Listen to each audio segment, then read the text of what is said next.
നമസ്കാരം. ഷാജൻ സ്കറിയെ ആക്രമിച്ച സംഘത്തിലെ 4 പേർ പിടിയിൽ. പ്രത്യേക അന്വേഷണ സംഘമാണ് പ്രതികളെ പിടികൂടിയത്. ബംഗളൂരുവിൽ ഒളിവിൽ കഴിയുകയായിരുന്നു പ്രതികൾ. അക്രമികൾ സംസ്ഥാനം വിട്ടുവെന്ന് പോലീസ് നേരത്തെ തന്നെ വ്യക്തമാക്കിയിരുന്നു. 5 CPM പ്രവർത്തകർ അടങ്ങിയ സംഘമാണ് ഷാജൻ സ്കറിയെ വധിക്കാൻ ശ്രമിച്ചത്.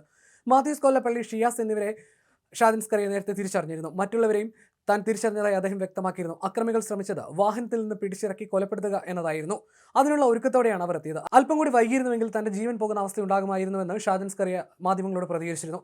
നിരവധി ക്രിമിനൽ കേസുകളിൽ പ്രതിയായിരുന്ന വ്യക്തിയാണ് പ്രതികളിൽ ഒരാളായ മാത്യൂസ് കൊല്ലപ്പള്ളി. കഴിഞ്ഞ ദിവസം തൊടുപുഴയിൽ വെച്ചാണ് ഷാജൻ സ്കറിയയ്ക്ക് മർദ്ദനമേറ്റത്. ഇതിന്റെ ദൃശ്യങ്ങൾ പുറത്തു വന്നതോടെ പ്രതികളെക്കുറിച്ചുള്ള പൂർണ്ണ വിവരം പുറത്തു വന്നിരുന്നു. പ്രതികളെ ഉടൻ പിടികൂടണമെന്ന ആവശ്യം മാധ്യമ സമൂഹത്തിൽ നിന്ന് ഉൾപ്പെടെ ശക്തമായി ഉയർന്നിരുന്നു. ശനിയാഴ്ച രാത്രി തൊടുപുഴ മങ്ങാട്ടുകവലയിൽ വെച്ചാണ് ഒരു വിവാഹ ചടങ്ങിൽ പങ്കെടുത്ത് മടങ്ങിയായിരുന്ന ഷാജൻ സ്കറിയെ 5 അംഗ സംഘം ആക്രമിച്ചത്.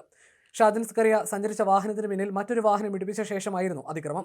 ഷാജൻ സ്കറിയ നൽകിയ വിവരങ്ങളുടെയും ഇടത് സൈബർ ഗ്രൂപ്പുകളിൽ വന്ന പ്രതികരണങ്ങളുടെയും അടിസ്ഥാനത്തിലാണ് പോലീസ് പ്രതികളിലേക്ക് എത്തിയത്. ആക്രമണത്തിൽ പങ്കെടുത്ത മാത്യൂസ് കൊല്ലപ്പള്ളി സംഭവശേഷം ഫേസ്ബുക്കിൽ പോസ്റ്റ് ഇട്ടതായും ഷാജനെതിരെ ഇനിയും ആക്രമണം നടത്തുമെന്ന് ഭീഷണി മുഴക്കിയതായും പോലീസ് കണ്ടെത്തിയിരുന്നു.